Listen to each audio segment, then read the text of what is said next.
নজর রাখছি সীমান্তগুলোর দিকে। 4 দিন ধরে আমরা দেখছি যে কাটা তারের বেড়ার কাজ বন্ধ। মালদা সীমান্তে নজর রাখবো আরো একবার, কারণ আজও সেখানে চাপা উত্তেজনার একটা ছবি ধরা পড়ছে। 4 দিন ধরে যেরকম বেড়ার কাজ বন্ধ রয়েছে, সেরকম ভারতীয় ভূখণ্ডে এবার ফসল লুট। হ্যাঁ, কিন্তু কারাই কাজ করলো, কাদের বিরুদ্ধে এই অভিযোগ? এই অভিযোগ বাংলাদেশি দুষ্কৃতীদের বিরুদ্ধে। কাদের মদতে এই কাজ, আরো ডিটেইল জানাতে পারবে সেবক রয়েছে আমার সঙ্গে। সেবক, বিজিবির মদতেই তাহলে এই লুট যে অভিযোগ উঠে আসছে, এবং এই যে কাটা তার দিতে দেওয়া হচ্ছে না, অনেকগুলো কারণের মধ্যে কি এই ফসল লুট এটাও একটা কারণ?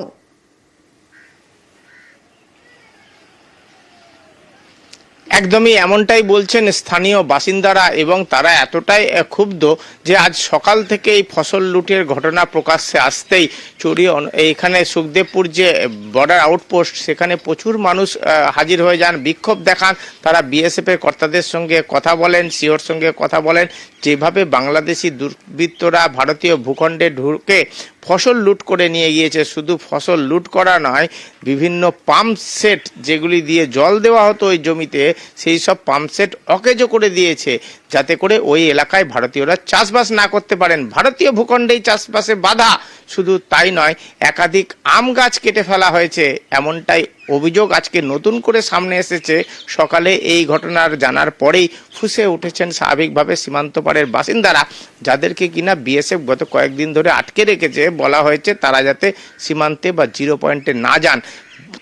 ভারতীয়রা এপারের সুখদেবপুরের বাসিন্দারা বলছেন তারা তো বিএসএফ এর কথা শুনছেন, কিন্তু বিজিবি আর বাংলাদেশি দুষ্কৃতীদের আগ্রাসন কমছে কই? তারা তো অবাধে লুট করে নিয়ে যাচ্ছে। আর ভারতীয়রা যে ফসল ফলিয়েছেন ঘাম ঝরিয়ে, তার কিনা ভোগ করবে বাংলাদেশি দুষ্কৃতীরা। তাহলে বিএসএফ কি করছে? বিএসএফ কেন বিষয়টা ঠেকাচ্ছে না? আমরা জানি কিছুক্ষণ আগেও বিএসএফ এর তরফে কিন্তু বার্তা দেওয়া হয়েছে বিজিবিকে এই ফসল লুটের বিষয়টি জানিয়ে, যাতে করে এপারের মানুষের যে মনোভাব সেটা কিন্তু স্পষ্ট করে বিজিবিকে জানিয়ে দেওয়া হয়েছে। যেভাবে লুটপাট কিন্তু ভালোভাবে নিচ্ছে না এপারের বাসিন্দারা, ভালোভাবে নিচ্ছেন না বিএসএফও, কারণ এপারে শান্তি রক্ষার ক্ষেত্রে কিন্তু একটা সমস্যা তৈরি হচ্ছে। কারণ ফ্ল্যাগ মিটিংগুলিতে দু দেশের কর্তারাই, বাহিনীর কর্তারাই বলছেন, বিজিবিও আশ্বাস দিচ্ছে সীমান্তে তারা সুস্থিতি একটা বজায় রাখতে আগ্রহী, কিন্তু কাগজে তাদের শরীরী ভাষা বা তাদের কার্যকলাপ কিন্তু একদম উল্টো কথা বলছে। একদমই সেবক, শুধু আশ্বাসই তাদের তরফ থেকে পাওয়া যাচ্ছে, কিন্তু কাজের কাজ কিছুই হচ্ছে না। এখন তো আমাদের বড় বড় হয়নি, তবু ওরা আমাদের সব ফসল কেটে নিয়ে চলে গেছে। শুধু ফসল না, আমাদের তারের ভিতরে আমাদের গাছ আছে, গাছগুলো ব্যাপক পরিমাণে ক্ষতি করছে, ডালগুলো কেটে নিয়ে চলে যাচ্ছে। শ্যালো ক্ষতি করে, আমাদের যে জল দিতে না পারি তারপরের ভিতরে ওই জন্য শ্যালোতে মাটি ভরে বন্ধ করে, যেন আমরা কোনো ফসল না করতে পারি তারপরের ভিতরে। এরকম করছে বাংলাদেশের লোক। গত দুদিন থেকে আরো বেশি পরিমাণে অত্যাচার বেড়ে গেছে। আমাদের ফসল কেটে নিয়ে চলে যাচ্ছে, গাছ কেটে নিয়ে চলে যাচ্ছে। আমরা তো ঠিক সময় মতো আমরা যেতে পাই না। আর এখন গন্ডগোল লেগে আমাদেরকে তো যেতে দেয় না। আমরা কি করে বাধা দিব? আমরা তো বেড়ারই পারছে, আর ওই পাশে তো জমি, আমাদের ফসল ক্ষতি না হয়, এটাই আমাদের দাবি। ঠিক আজ মালদায় যে উত্তেজনার পরিস্থিতি তৈরি হয়েছে, গতকাল সেই পরিস্থিতি তৈরি হয়েছিল মেখলিগঞ্জের অন্ধরন খড়খড়িয়া সীমান্তে। সেখানেও কাঁটাতারের বেড়া দেওয়া নিয়ে উত্তেজনার পরিস্থিতি তৈরি হয়েছিল। কাঁটাতারের বেড়া দিতে বাধা দেওয়া হয়েছিল বিজেপির তরফ থেকে, আর সেখানেই জবাব দিয়েছিলেন গ্রামবাসীরা।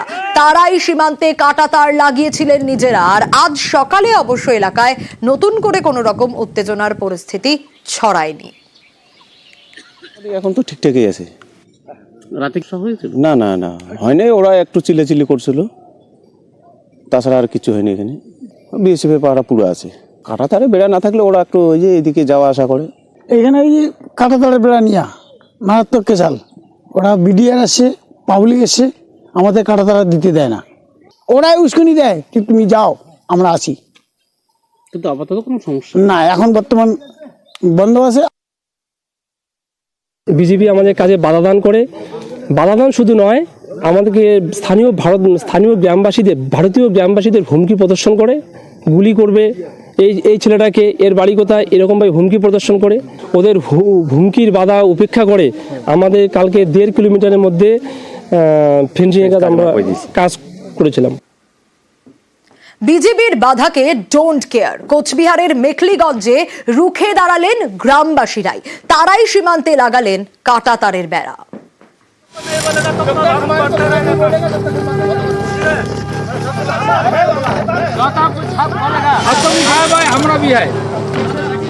কোচবিহারের মেখলিগঞ্জ, এখানে বাংলাদেশ সীমান্তে গ্রামবাসীরাই বেড়া দিলেন। বিজিবি যথারীতি বাধা দিয়েছিল, পাল্টা জবাব দেন গ্রামবাসীরা। শেষমেশ তাঁরাই সীমান্তে কাঁটাতারের বেড়া লাগান বিজিবির আপত্তি উড়িয়ে। মেখলিগঞ্জের বাগডোকরা ফুলকাটাবড়িতে 3.5 কিলোমিটার সীমান্ত খোলা, কাঁটাতারের কোনো বেড়া নেই। স্থানীয়দের দাবি, এই সুযোগে বাংলাদেশ থেকে এসে দুষ্কৃতীরা গ্রামে লুটপাট করে পালিয়ে যায়। এই লুটপাট রুখতে শুক্রবার সীমান্তে বেড়া দেওয়ার কাজ শুরু করেন স্থানীয়রা। বাংলাদেশ সীমান্তরক্ষী বাহিনী যথারীতি বাধা দেয়, কিন্তু গ্রামবাসীরা তাতে দমেননি।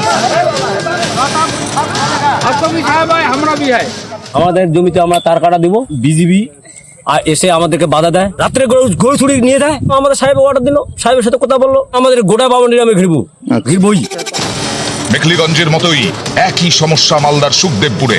এখানেও কাঁটা তারহীন সীমান্ত, যার সুযোগ নিয়ে ওপার থেকে দুষ্কৃতীরা ঢুকে লুটপাট চালায়।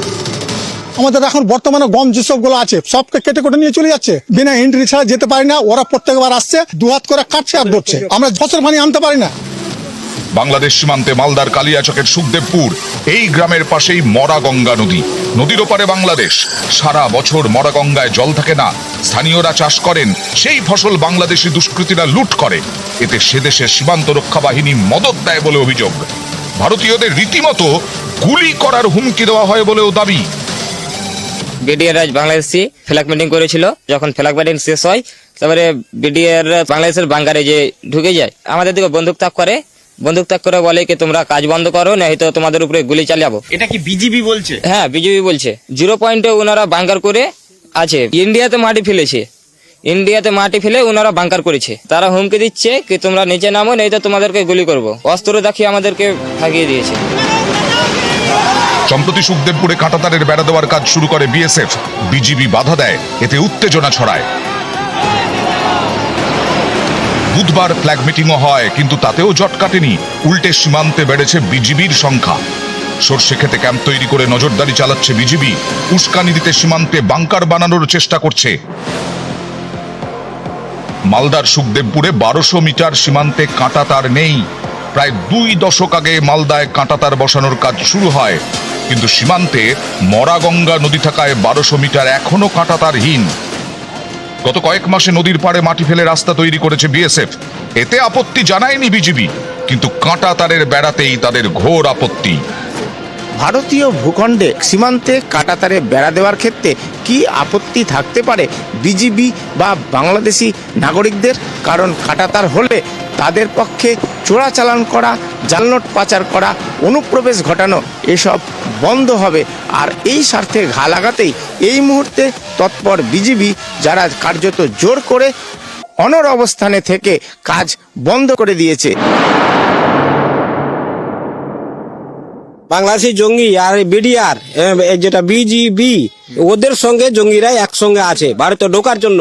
ওই জন্য তার বেড়াটা হতে দিচ্ছে না ওরা। তারপরে আমাদের বর্ডার কাটতে চলে আসছে আমাদের দিকে, ভারতবর্ষে ঢুকে যাচ্ছে। 0 পয়েন্ট থেকে ওরা রাত্রে কোপাচ্ছে, দিনে কোপাচ্ছে, সব সময় 0 পয়েন্টে বাংকার তৈরি আছে। হ্যাঁ, জঙ্গিরা ওখানে আছে, বিডিআরও আছে ওখানে, সব হাতিয়ার পাতি নিয়েই বসে আছে এখনো। মালদার মতো দক্ষিণ দিনাজপুরেও সীমান্তে কাঁটাতারের বেড়া দিতে বাধা দিয়েছে বিজিবি। বালুরঘাটের শিবরামপুর সীমান্ত এলাকায় নিয়ে হাওয়া গরম। নিউজ 18 বাংলা। আর অশান্ত পদ্মাপাড়ে কিন্তু ক্ষমতা দখলের লড়াই চলছে। কেন এই কথা বলছি? কারণ গোপালগঞ্জের এই ছবিটা দেখলেই আপনারা বুঝতে পারবেন। একেবারে নিজেদের মধ্যে খেয়ে করছে বিএনপি।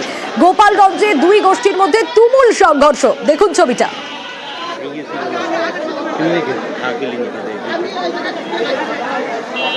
শানিক রয়েছে আমার সঙ্গে, আরো ডিটেল জানাতে পারবে। শানিক, যে ছবি আমরা দেখছি, ধাওয়া পাল্টা ধাওয়া, মারপিট, এলোপাথারি, ইটের ঘায়ে, কতজন জখম, কি অবস্থা, কোথা থেকে এই ঘটনার সূত্রপাত? দেখুন সোনিয়া, সেই একই সমস্যা, অর্থাৎ অশান্ত রয়েছে বাংলাদেশ, আর তার মধ্যেই ক্ষমতা কার হাতে থাকবে সেই নিয়েই কিন্তু মূলত অশান্তি। এবং এক্ষেত্রে অশান্তি বিএনপিরই 2 গোষ্ঠীর মধ্যে। এবং এই অশান্তি এতই গুরুতর অবস্থায় পৌঁছলো, যেখানে প্রায় 25 জন এই ঘটনায় আহত হয়েছেন বলে এখনো পর্যন্ত জানতে পারা যাচ্ছে বাংলাদেশ সূত্রে। আজ সন্ধ্যে গতকাল থেকেই দেখা যাচ্ছিল যে সন্ধ্যে 6:30 7টার দিকেই মোটামুটি এই ঝামেলা শুরু হয় এবং এই সংঘাতের মধ্যে বেশ কিছু দোকানেও হামলা হয়েছে বলে জানা যাচ্ছিল।